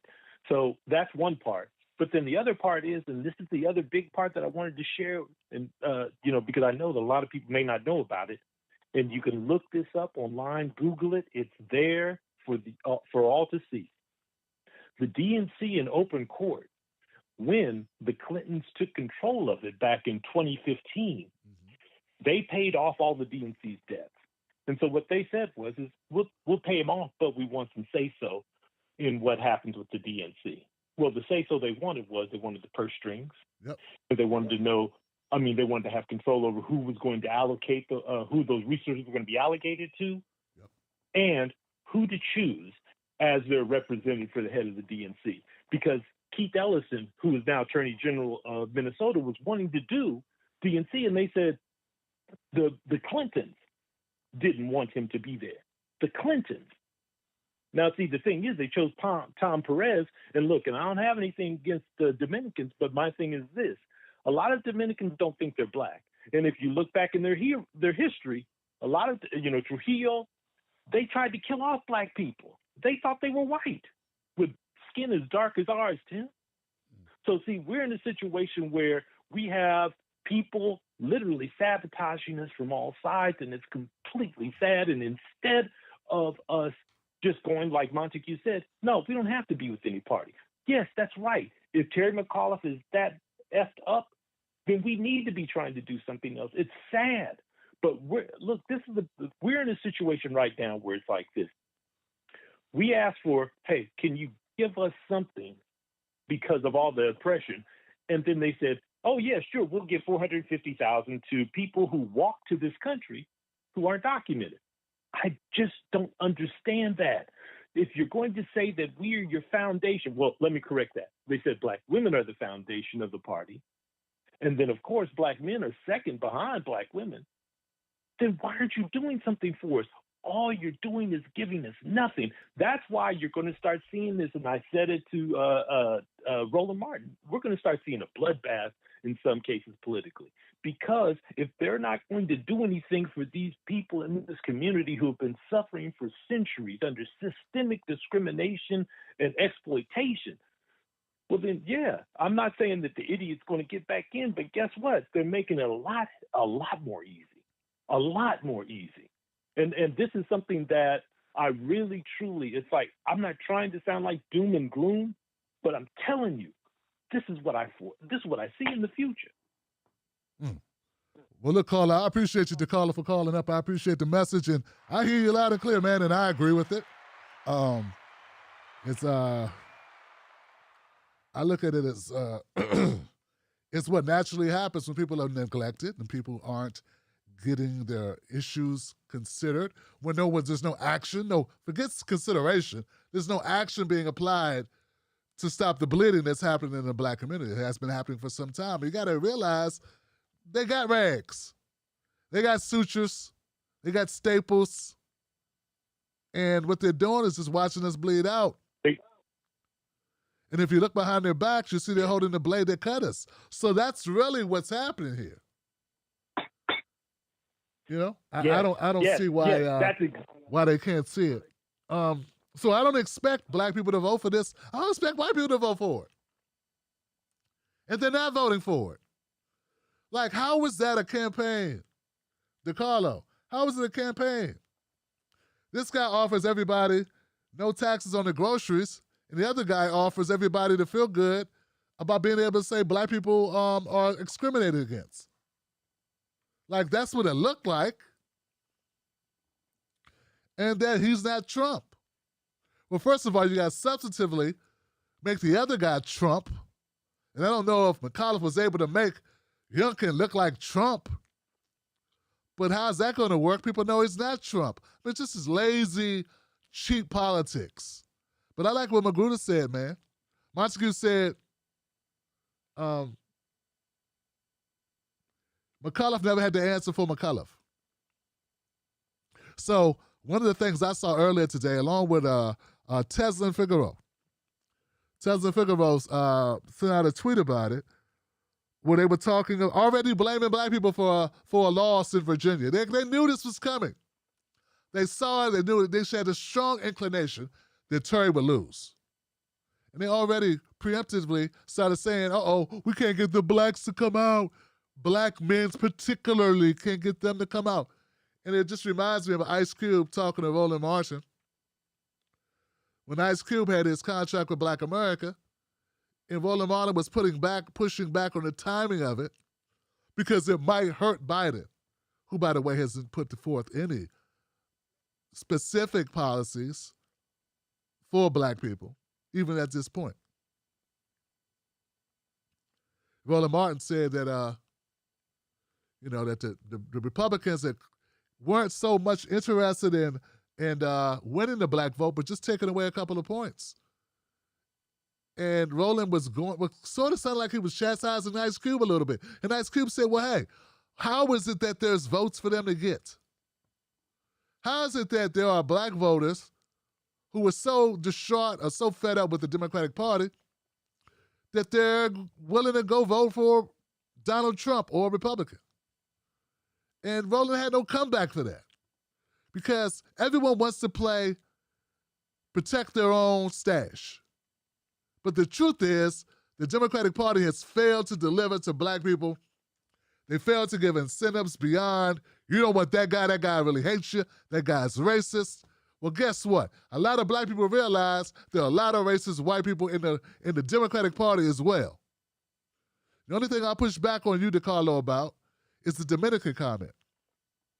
Brother, I do understand where you're coming from when you say, all skin folk ain't kinfolk. And there are people that are anti-black, but here's something else. There are anti-black black people. African Americans, Native blacks, ADOS, or whatever you want to label them, who would do the same thing. So I don't want to make it about Dominicans being anti-black. We got anti-black white people, anti-black Asians, anti-black anybody. We got anti-black blacks. So let's not get into that part. We don't need to go there. It's like people that make Kamala Harris the fact that she has, she has a split parent, heritage. That she's not just a black woman, she's split heritage.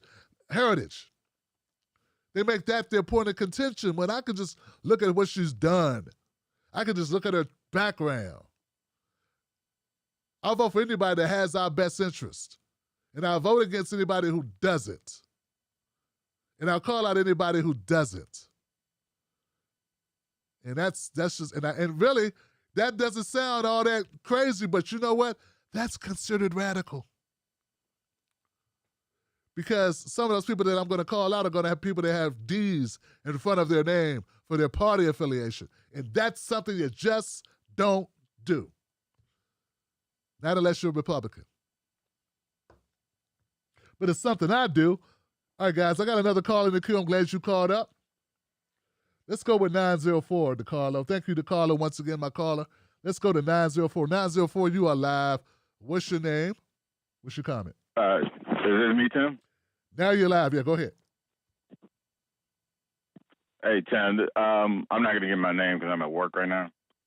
But I'm a Dominican. I'm a veteran. I'm 58 years old. Got here at 6. And ever since I got here, I was either too black or not black enough. So I'm glad you told dude to step off with that because I sweat blood for this country, no matter what you say. Anyway, that's all I had to get off my chest. On top of that, take a look at our mental health crisis right now. I'm in Florida, and right now I'm looking at an ER full of kids that can't get a mental health bed. That's all I can say. All right, brother. Well, thank you, my brother, for calling up. It's all good. I'm glad you contributed to calling up to the show.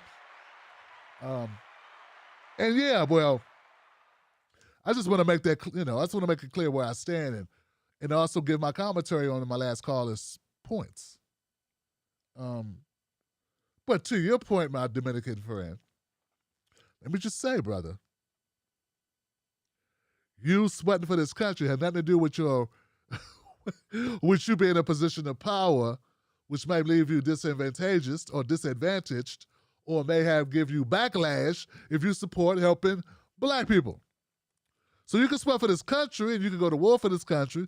You can do some things that have put you in harm's way for the country. But when you're in politics and you stand up for black people, there's a price to pay for that. At least there seems like it's a death sentence because that's why nobody wants to do it. So that part is distinctive, okay? So I think that's different than you being a good citizen. That's about politics and it's about other issues. You know what I'm saying? So anyway, but yeah. Yeah, Johnson, yeah. But I like it. Look, guys, look. We are, the mental health is, brother, that's something that we should be addressing, okay? And it's something that we are going to address on this channel, and we are putting together a show about this because mental health must be something that's put more in the forefront, right? It's something that must be put in the forefront. And that's an issue that impacts us all, okay? So, wow, Johnson, that's what I'm talking about. We ended up a pretty good show on a Tuesday, Johnson. Pretty good show on a Tuesday. I'm going to thank everybody that called up tonight. Everybody that spoke out tonight, thank you for doing so. I didn't know you were going to come through, but you came through.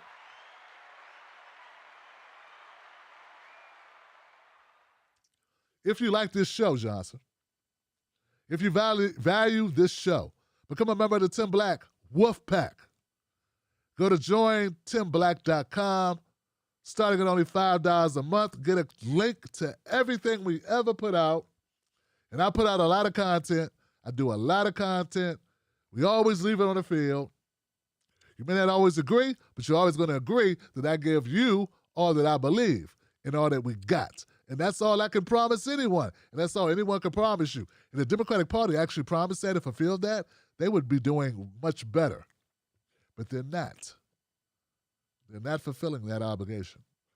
Also, we got Pause with Tim Black. That's tomorrow, 8 p.m. Eastern Standard Time. If you like podcasts, because you're working, you got stuff going on, you got to pay attention, you got to use your hands, you can't watch a screen, go to timblackpause.com and subscribe or follow that podcast. It's doing really well, guys. I'm really excited about the podcast.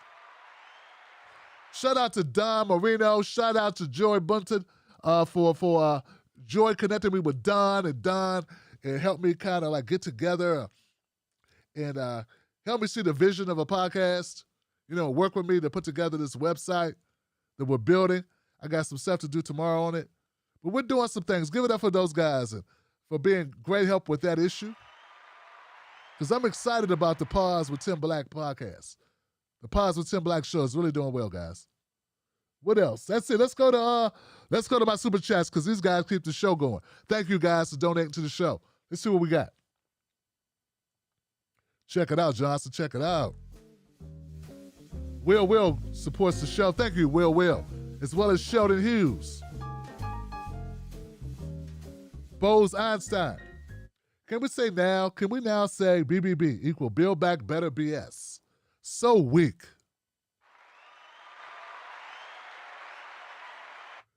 I didn't even talk about it because it's such a horrible, horrible slogan.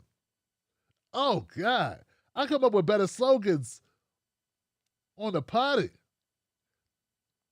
Now, I know that's nasty, that's graphic, but I'm saying I come up with better slogans just brushing my teeth in the morning. This is ridiculous.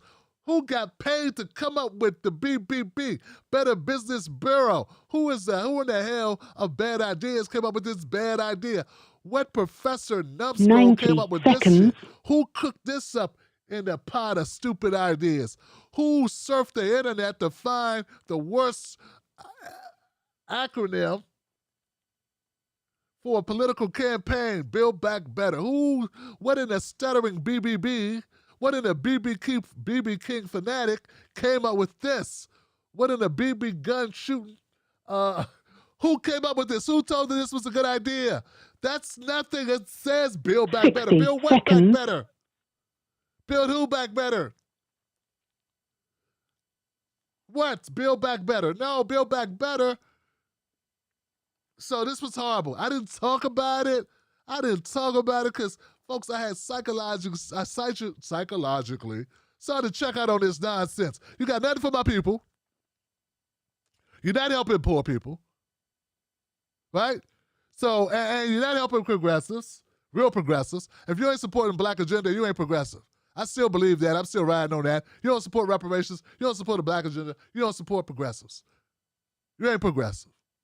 And you don't support poor people either, because supporting Black people is supporting poor people because we're the biggest group of poor people in the country. So you can't tell me you support poor people 10 seconds without supporting Black people. Impossible. We are your poor people, and we are your Black people at the same time. Anyway, go on to Andre Gales. You guys got me started. Andre, win or lose, the establishment doesn't care. They're set, their children's children will be set for the rest of their lives. Who cares about having a message when the issues don't even touch you, Johnson? Oh, it hurts. Oh, it hurts. Kalam Thompson. Ty Savage, thank you, Kalam. Ty Savage says, KJ really believes it was bamboo ballets? Ballets? Really, Johnson? Just joking around, by the way. Thanks for covering the firefighter from Boynton Beach. Much love to all the Wolfpack. Well, yes. Glad you caught that. How you going to be the first Black woman fire chief and they say, yay, and then they take her out the mural? They paint over it. They make her a white woman in the mural. Come on, man. Come on, man. Come on, man. Bose Einstein. Virginia GOP want to say, the Virginia GOP want to say, U.S. was good and no oppression. Okay. Yeah. I guess that is the message that they send. And people rather be delusional. Look, there are some of us who care about these slogans, not slogans. There's some of us who care about the overarching implications of, like ethics, and we care about the direction, and we care about, broader, the ethos, and we care about, but then there's people who care about what they get out of it. What do we get out of it? And you got to have something that people get out of it. You can't just say theory. At the end of the day, critical race theory is just a theory, okay? But if you can talk about what would have shut all that shit down, Johnson, what would have cleared all of it away was, hey, we're going to do this.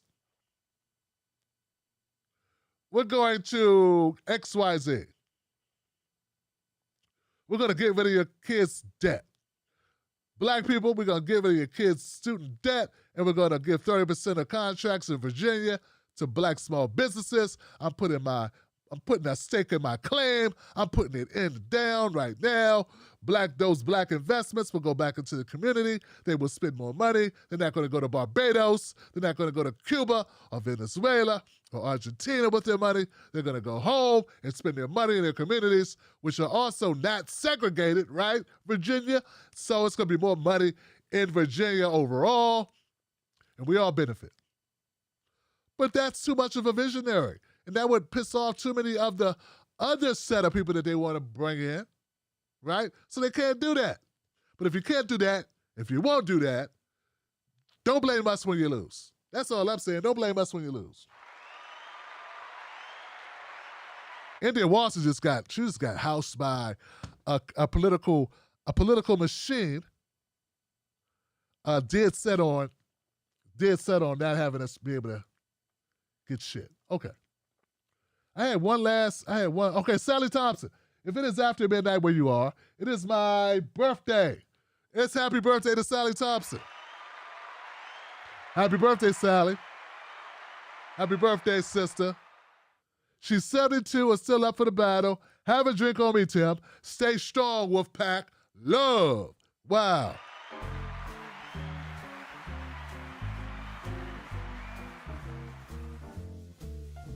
Yes, Johnson. Not bad at all, people. Not bad at all. Happy birthday to Sally. I hope that was everyone. Something happened with my browser. Was that everyone?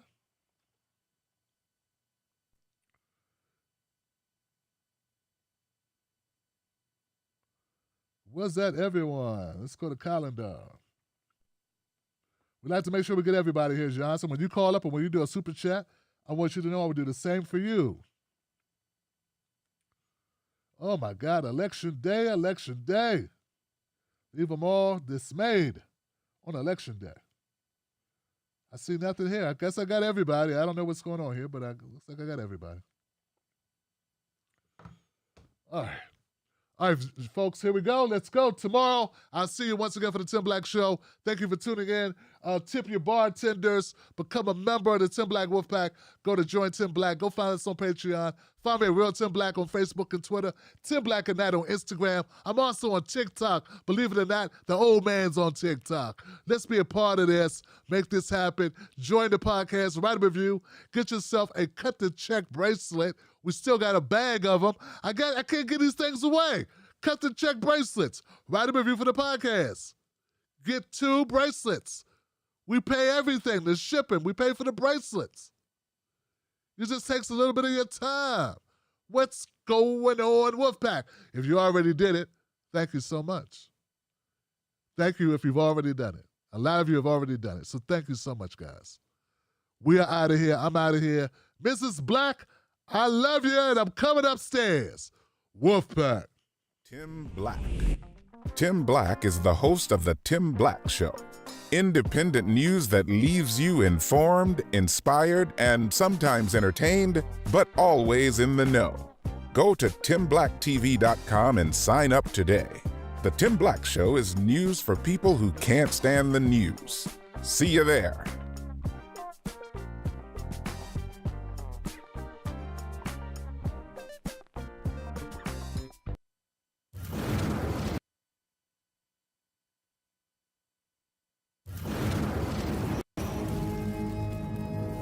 Don't tailpipe. Don't be fooled by corporate media talking heads misleading the people. Get your news and information from an entity that keeps it real. Tim Black. Tim Black is the host of The Tim Black Show. Independent news that leaves you informed, inspired, and sometimes entertained, but always in the know. Go to TimBlackTV.com and sign up today. The Tim Black Show is news for people who can't stand the news. See you there.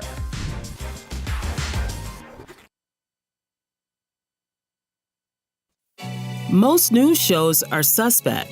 They don't focus on Black issues, and when they do, it's all fluff. How does that help your life? How does that help your family? How does that help the culture? They don't. The Tim Black Show is different. Tim Black gives you news for people who can't stand the news. Real, authentic, researched, entertaining, on point.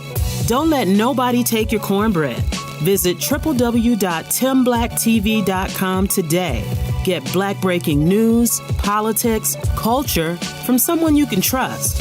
TimBlackTV.com. Join us today.